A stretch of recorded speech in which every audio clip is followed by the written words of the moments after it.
Derla, será que eu tenho o Lorival com a gente aqui também? Vem para cá, Lorival Santana. Vamos explicar o que é que pode estar por trás disso, enquanto eu mantenho a Derla 100% conectada com as agências de notícia, porque a gente precisa entender exatamente a amplitude desse gesto. Lorival, Melitopol era A gente ouviu especialistas aqui no final de semana, eles dizendo, olha, o que está acontecendo em Melitopol e na segunda cidade que teve um prefeito sequestrado, é um prenúncio do que Putin planeja para a Ucrânia, tirar o governo e colocar alguém que esteja submetido a ele na Ucrânia. O que essa sinalização de libertação mostra? Será que tem alguma evolução palpável, Lorival, nos acordos, nos tratados para cessar fogo? Boa tarde, Daniela e Derla. Olha, a gente não tem essa informação, né? Então a gente só pode colocar hipóteses aqui para que a nossa audiência entenda quais são os elementos que estão em jogo. Pode haver algum progresso nesse sentido? Pode, mas teria sido anunciado pelos ucranianos, certo? Porque eles estão em contato e são mais transparentes do que os russos e poderiam dizer, olha, a gente chegou a um acordo para a libertação das autoridades locais. Isso ainda não aconteceu. Essa prisão, esse sequestro de autoridades locais pode ser uma decisão de quem está comandando a tropa ali no terreno. Não é necessariamente uma ordem do Kremlin, né? Não é necessariamente um procedimento político, uma decisão política. Pode ser algo contingencial ali como parte de uma tática de controle daquela cidade. Então pode ser a decisão, por exemplo, de um coronel que esteja ali comandando aquela unidade que está controlando a cidade. E aí pode vir uma decisão de uma instância superior, que pode ser um general que comanda todo o regimento da região, ou pode ser uma decisão política que vem do Kremlin, preocupada com as repercussões na reputação da Rússia, né, na imagem da Rússia.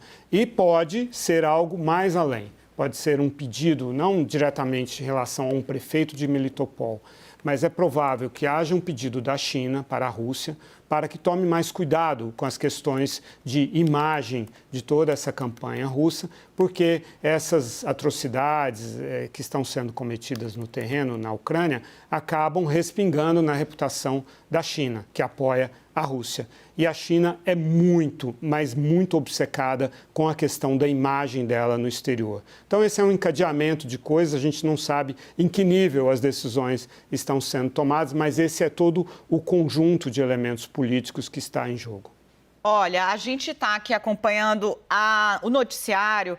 Você está vendo aí que as coisas evoluíram um pouco hoje. Hoje, os russos vazaram, né, Lorival, e fizeram questão de disseminar na imprensa o rascunho de uma espécie de tratado de cessar-fogo que apresentaria ali as condições.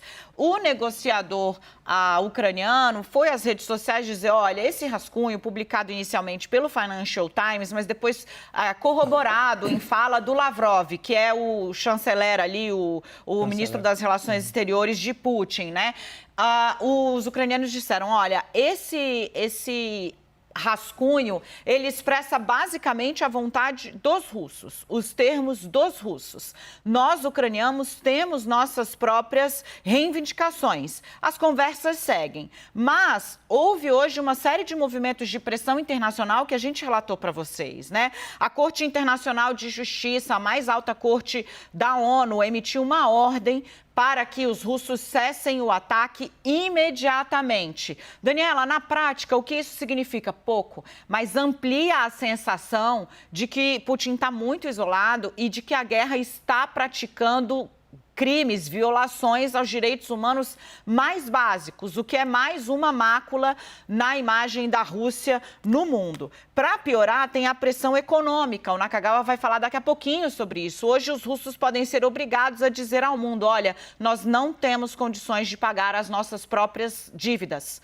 Os russos tiveram as reservas em moeda estrangeira congeladas e eles não podem pagar dívidas estrangeiras ou não poderiam em rublos. Eles até podem podem fazer, que é a moeda deles. Mas isso inicia uma contagem de prazo para dizer, olha, em 30 dias, se você não me apresentar o dinheiro na moeda que você pegou, a gente vai declarar o calote oficializado. E, para finalizar, as imagens horrorosas dessa notícia que a gente vai dar agora.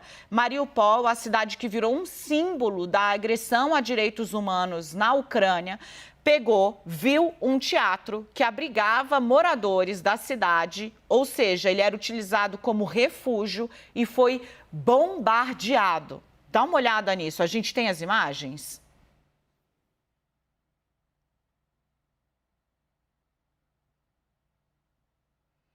Tá aí, obrigada, Edu, valeu. Gente, não sobrou nada. Não sobrou nada. Se você chegou agora, esse é um teatro em Mariupol. Ele tinha centenas de ucranianos refugiados. Ele foi bombardeado. E esse foi o depois. Esse foi o depois.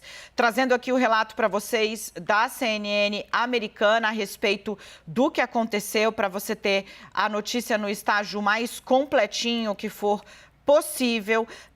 E, inclusive, essa notícia é uma notícia que cai como luva na narrativa ocidental. Os Estados Unidos hoje oficialmente disseram que o ataque a civis, a estruturas médicas, estruturas de refugiados, se tornou uma tônica dessa guerra. Olha, a informação veio de Pavlo Kirilenko, ele é chefe da administração regional de Donetsk, o que significa que Mariupol está inclusa ali, é por isso que ela está vivendo esse inferno, porque Donetsk é o local onde tem as tropas separatistas pró-Rússia e do outro lado tem uma cidade que já está tomada, Mariupol, então está sitiada dos dois lados. Esse chefe da administração regional de Donetsk disse que as forças russas estão tentando destruir fisicamente Mariupol e que o povo de Mariupol tem sido símbolo da resistência ucraniana. Essa fala veio depois que esse teatro foi bombardeado pesadamente ou sofreu esses danos significativos após um bombardeio. Kirilenko disse que foi lançado um ataque aéreo nesse teatro chamado Drama Theater e que, de acordo com dados preliminares, centenas de moradores de Mariupol estavam escondidos nesse teatro. O destino deles é desconhecido, porque a entrada antibombas do abrigo está bloqueada pelos escombros. Esse teatro, então, tinha um esconderijo antibomba, mas é impossível nesse momento saber se as pessoas conseguiram ir para o esconderijo antibomba, porque ele está absolutamente bloqueado. E aí ele diz o seguinte: os russos já estão mentindo, dizendo que o quartel-general do regimento Azov estava nesse teatro. O Lorival vai te relembrar de novo o que é esse regimento Azov, esse batalhão Azov, que é acusado de ser ali um grupo neonazista infiltrado nas estruturas do Estado ucraniano, deram muita munição para a narrativa russa de desnazificação da Ucrânia. Mas eles próprios, os russos, segue a autoridade de Donetsk, estão cientes de que não havia militares, apenas civis estavam nesse teatro. Como a gente disse, o Batalhão Azov é essa milícia ultranacionalista, fascista mesmo, neonazista, que acabou servindo de pretexto para a invasão da Ucrânia. Lorival, essa imagem promete novamente colocar muito fogo no caldo, na expectativa, no discurso, né, de que a Rússia está atacando indiscriminadamente alvos civis na Ucrânia, justo hoje, quando vem a condenação da Corte de Haia. Fazendo um parênteses aqui, antes que a Derla me chame a atenção, porque ela enviou a informação no ato, o Ministério da Defesa Rússia, nega ter realizado esse ataque contra o teatro, segundo a agência de notícias local. Lorival. A gente não tem informação de o que aconteceu com as pessoas que estavam nesse teatro, né? Como você disse, se abrigando aí há vários dias já. Sabemos que podia haver centenas, talvez 1000 pessoas aí nesse local que foi bombardeado hoje. O Batalhão de Azov ele foi criado em 2014, quando as forças russas apoiaram o movimento separatista no Donbass. Então, esse batalhão ele tinha uma parte desses 2.500 integrantes eram autodeclarados neonazistas, né? E aí esse batalhão, ele foi, depois o nome mudou para regimento, e ele foi absorvido pela Guarda Nacional Ucraniana e despolitizado. Naquele momento, quando isso aconteceu, segundo as lideranças desses neonazistas, entre 10% e 20% do grupo eram de fato neonazistas, ou seja, entre 250 e 500 pessoas. E aí foi criado um partido neonazista chamado Corpo Nacional, e que disputou a eleição de 2019, na qual Zelensky foi eleito, e teve 2% dos votos, e não elegeu nenhuma cadeira no parlamento. 2.500 homens num contexto de 250 mil homens, que é o tamanho das Forças Armadas ucranianas, e num país de 44 milhões e meio de habitantes. 2% dos votos eles tiveram em 2019. Os neonazistas da Alternativa para a Alemanha tiveram 13% dos votos em 2017 e no ano passado, nas duas eleições. E a Marine Le Pen, que é da Frente Nacional, que é um partido francês que tem origem no regime de Vichy, que era nazista, teve 36% dos votos no segundo turno da eleição presidencial francesa em 2017. Então, nós estamos falando de um percentual muito menor de representação, 2%, nenhuma cadeira no parlamento, nenhuma participação no governo e nenhum papel nas Forças Armadas. Foi despolitizado e absorvido pela Guarda Nacional, que não é o Exército. A Guarda Nacional é uma força defensiva de manutenção da ordem interna. Ô, Derla, vamos falar um pouquinho sobre esses ataques, né? Você vem monitorando ataques a civis que foram contabilizados nos últimos dias ou que ganharam muito destaque na mídia. O que você pode relembrar para o nosso telespectador que agora assiste à destruição desse teatro que, segundo as autoridades da Ucrânia, abrigava centenas de refugiados em Mariupol, que se tornou um dos símbolos do flagelo dos civis da Ucrânia, que nada tem a ver com essa guerra. Durante os conflitos com os russos. O que a gente pode rememorar, fatos marcantes, já que isso está servindo de munição para o discurso americano. De novo, né, mais cedo eu trago aqui a aspa corretinha para vocês, os americanos dizendo que o ataque a instituições médicas e de abrigamento de civis se tornou uma marca dessa batalha da Rússia contra a Ucrânia. Pois é, Dani, acho que em primeiro lugar a gente precisa lembrar do que aconteceu em Mariupol, nessa mesma cidade de que a gente está falando sobre o teatro. Uma maternidade e hospital infantil foi bombardeada pelos russos e a gente teve mulheres grávidas que morreram, uma pelo menos foi socorrida e o filho nasceu morto e ela também morreu no hospital. Então a gente teve essa maternidade em Mariupol. A cidade como um todo está sendo bastante bombardeada, prédios residenciais. Ontem e hoje, em Kiev, a gente teve vários complexos de apartamentos bombardeados. Hoje, 2 feridos, pelo menos, mas esse número sempre pode subir à medida que as autoridades elas vão enviando os números para as agências de notícia. Em Kiev, a gente teve também aquele ataque contra uma torre de TV em que 5 pessoas morreram e o ataque era muito próximo do Memorial do Holocausto, que, segundo os ucranianos, foi atingido também nesse ataque à torre de TV. A gente tem Chernihiv também, perto da fronteira com Belarus, que tem sido muito atacadas, residências completamente destruídas em ataques russos. Em um dos ataques morreram 20 pessoas. Então a gente tem em vários pontos da Ucrânia áreas residenciais sendo atacadas. E os nossos correspondentes da CNN Internacional estão lá em campo e mostrando que várias locações que estão sendo bombardeadas não têm de perto nenhuma instalação militar, que é o que os russos alegam, que só instalações militares estão sendo atacadas. Dani, daria para ficar falando a tarde inteira aqui de todos esses pontos, mas eu escolhi esses que são os principais.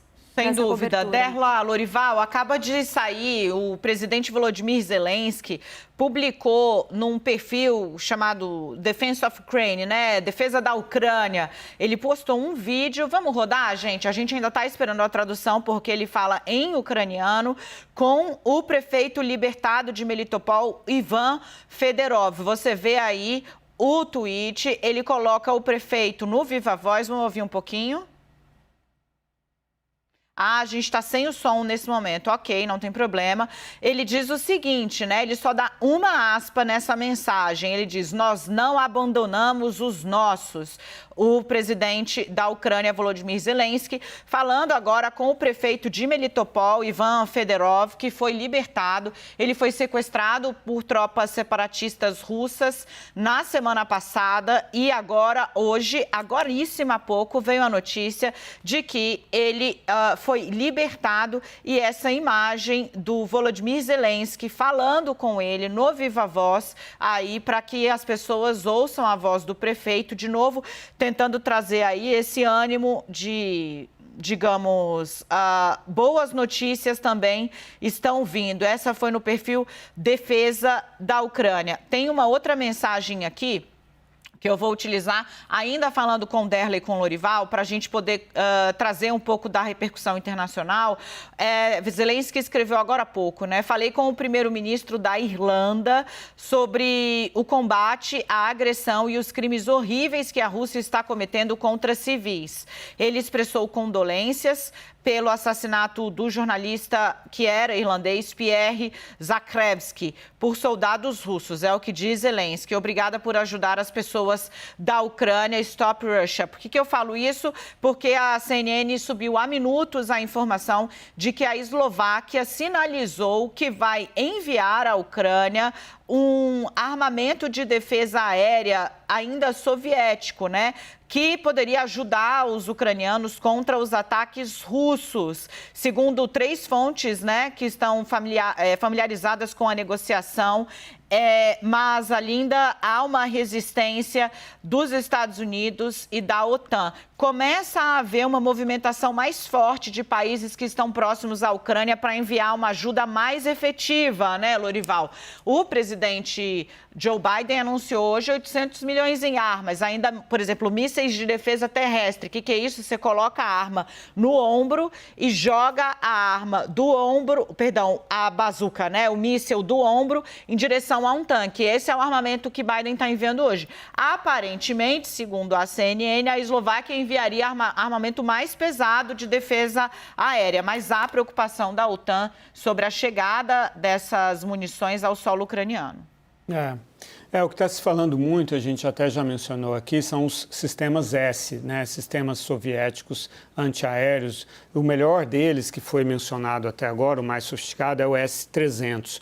Os russos têm o S-400, que aí quanto maior esse número, maior o alcance, maior a precisão do disparo, cuja função seria principalmente interceptar os mísseis e as bombas que estão sendo lançadas pelos russos, muitas vezes de solo russo, porque os russos estão protegendo muito a aviação deles, porque os ucranianos têm os Stingers, que são capazes de derrubar esses aviões e helicópteros quando os aviões estão voando baixo. Pois bem, o grande game changer, algo que realmente poderia mudar o equilíbrio de forças, seria os ucranianos terem uma maior capacidade de interceptar os mísseis de longo alcance, os mísseis de cruzeiro disparados pelos russos, seja terra-terra, seja ar-terra, mísseis, ou até mesmo mar-terra, porque os russos também disparam dos navios no Mar Cáspio. Então, são 3 modalidades por exemplo, aqueles mísseis que caíram naquela base pertíssimo, a 25 quilômetros da fronteira com a Polônia, Yarikov, foram 30 mísseis de cruzeiro, provavelmente disparados do sudoeste da Rússia, com alcance de 1.000 quilômetros. Então, seria interceptar esses mísseis que estão fazendo um enorme estrago na Ucrânia. E também armas anti-tanque, anti-blindado, anti-canhão, né, que são esses sistemas que 9.000 armas o Biden diz que está enviando para a Ucrânia, além das 800 armas antiaéreas e 40 milhões de armas pessoais e sua munição. A Eslováquia tem armamento soviético, né, desse sistema S. Os Estados Unidos não tem, mas a Eslováquia, Polônia, Romênia, esses países todos têm e podem fornecer para os ucranianos que podem usá-los, sabem usá-los, já estão capacitados para fazer esse uso. Então, isso pode ser, em algumas situações, mais eficaz do que uma zona de exclusão aérea, porque uma zona de exclusão aérea não impede a passagem dos mísseis, ela serve só para interceptar os aviões, né? Muito bom. A Derla traz informação também para a gente sobre esse assunto. Derla, será que assim que o Edu conseguir pronto, já voltou? Claro, Edu pois é. Só complementando mesmo, Dani, o que o Lorival estava falando, que a CNN apurou o seguinte, que o Departamento de Estado está fazendo um levantamento para saber, então, quem tem esses sistemas, o S-300, para dar para a Ucrânia. E aí tem uma fala aqui do republicano, do Michael McCall, dizendo o seguinte, ele é o republicano do Comitê de Relações Exteriores da Câmara dos Representantes. Ele disse o seguinte, a gente não precisa de uma zona de exclusão aérea na Ucrânia. Desde que a gente dê sistemas antimísseis para eles, eles podem criar a própria zona de exclusão aérea. Então, essa é a política que está sendo trabalhada lá dentro do Congresso dos Estados Unidos, é fornecer mais armas à Ucrânia e não se envolver nessa zona de exclusão aérea, que é algo que a OTAN também tem descartado completamente, Dani, Lorival. Muito bem. Olha, a gente tem aqui um report da Casa Branca que acabou de subir. Eu vou compartilhar no nosso grupo, mandando o sinal ali. Eu já disse para você, né? Se você chegou agora, esse é o CNN 360. Está no grupo. Pessoas, vamos todos aqui. Saiu agora uma comunicação do secretário nacional de segurança dos Estados Unidos, né, o conselheiro de segurança dos Estados Unidos, o Jake Sullivan, falando com o Nikolai Patrushev, secretário de segurança da Rússia, conselheiro da Secretaria de Segurança da Rússia. Vamos ver aqui o que eu consigo fazer em tradução grossa. O conselheiro de Segurança Nacional dos Estados Unidos, Jake Sullivan, conversou hoje com o general Nikolai Patrushev, secretário do Conselho de Segurança da Rússia, para reiterar a firme e clara oposição dos Estados Unidos à invasão não provocada e injustificada da Ucrânia pela Rússia. Sullivan expôs claramente o compromisso dos Estados Unidos de continuar impondo custos à Rússia. Está aí na sua imagem agora, declaração da Casa Branca sobre conversa com a Secretaria de Defesa da Rússia.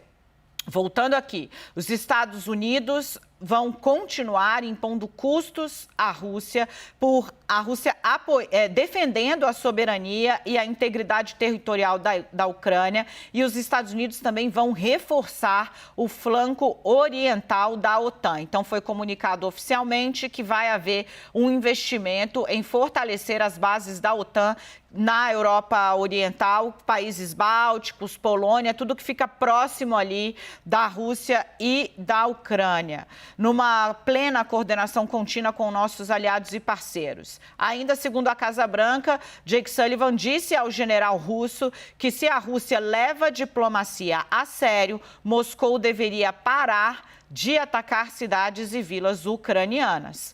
O senhor Sullivan também alertou o general Patrushev sobre as consequências e as implicações de qualquer decisão russa de utilizar armas químicas ou biológicas na Ucrânia. Se você chegou agora, saiu um relatório da Casa Branca sobre uma conversa pouco amistosa entre o conselheiro de Segurança Nacional dos Estados Unidos e seu equivalente na Rússia, o general Nikolai Patrushev. Estados Unidos voltaram a avisar, é um termo ameno, a Rússia de que vai haver sérias consequências o uso de armas químicas ou biológicas na Ucrânia e que os Estados Unidos vão fortalecer suas bases da OTAN na Europa Oriental.